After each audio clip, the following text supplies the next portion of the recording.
এবারে নির্বাচনে রাজনৈতিক দলগুলোর ইশতেহারে গুরুত্ব পেয়েছে জুলাই সনদের বাস্তবায়ন আর তরুণ ভোটারদের চাহিদা। দলগুলো তরুণ সমাজকে আকর্ষণ করার সর্বোচ্চ চেষ্টা করেছে বলে মনে করেন বিশ্লেষকরা। তারা বলছেন নির্বাচনের আগে ইশতেহার ঘোষণা রেওয়াজ মাত্র। আসল চ্যালেঞ্জ হলো দায়িত্ব গ্রহণ করে প্রতিশ্রুতির বাস্তবায়ন ঘটিয়ে ভোটারদের আস্থা জয় করা। দৃঢ়ভাবে বিশ্বাস করে যে একটি আগামী 12 ফেব্রুয়ারি ত্রয়োদশ জাতীয় সংসদ নির্বাচন। ভোটের আমেজে সদগরম পুরো দেশ। কর্মসংস্থানের ব্যবস্থায় এরকম এরই মধ্যে বিএনপি, জামায়াতে ইসলামী, এনসিপি ও ইসলামী আন্দোলন সহ বিভিন্ন দল তাদের নির্বাচনী ইশতেহার ঘোষণা করেছে।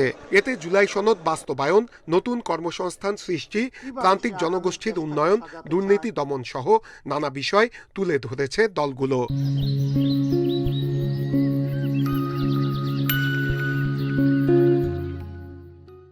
দেশে আইনের শাসন প্রতিষ্ঠা হবে এই প্রত্যাশা তাদের। জনমানুষের যে আকাঙ্ক্ষা জুলাইয়ের পরে এটা পুরোপুরি বাস্তবায়ন করাটা ও অনেকটাই যে দল নিবে ওই দলে আগায় থাকবে। সুস্থ নির্বাচনের পক্ষে আমরা চাই না অনাদাবতা সৃষ্টি করে কেউ ক্ষমতায় আসুক। বিশ্লেষকরা বলছেন নির্বাচনের আগে ইশতেহার ঘোষণা রেওয়াজ হলেও এ নিয়ে যতটুকু আলোচনা তার সবই সুশীল সমাজের মাঝে।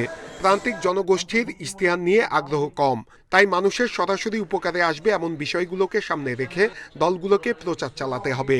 মানবিকতার কথাগুলো নিয়ে এসেছে। তো আইনের শাসন কিন্তু খুব ইম্পর্টেন্ট ব্যাপার। আইনের শাসন আলোচনা কিন্তু আমাদের নাই বললেই চলে। আমি মনে করি বাংলাদেশের দুঃখ একটাই, আপনি যদি আইনের শাসন নিশ্চিত করতে পারেন বাংলাদেশে আর কিছুই করতে হবে।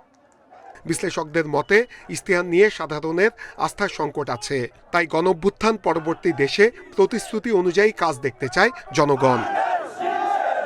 যে প্রতিশ্রুতি তারা দিয়েছেন বাংলাদেশের আর্থসামাজিক বাস্তবতায় সেগুলো পূরণ করাও ওভারনাইট সম্ভব হবে না, কিন্তু তাদের মধ্যে একটা প্রচেষ্টা প্রয়াস আগামী দিনে থাকবে।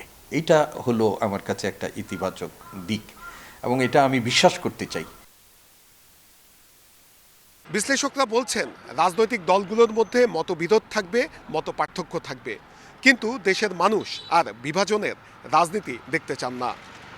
আগামীতে যারাই নির্বাচিত হবেন তারা একটি ন্যায়পরায়ণ গণতান্ত্রিক সমাজ গড়ে তুলতে ঐক্যবদ্ধভাবে কাজ করবেন, এমনটাই প্রত্যাশা সাধারণ মানুষদের।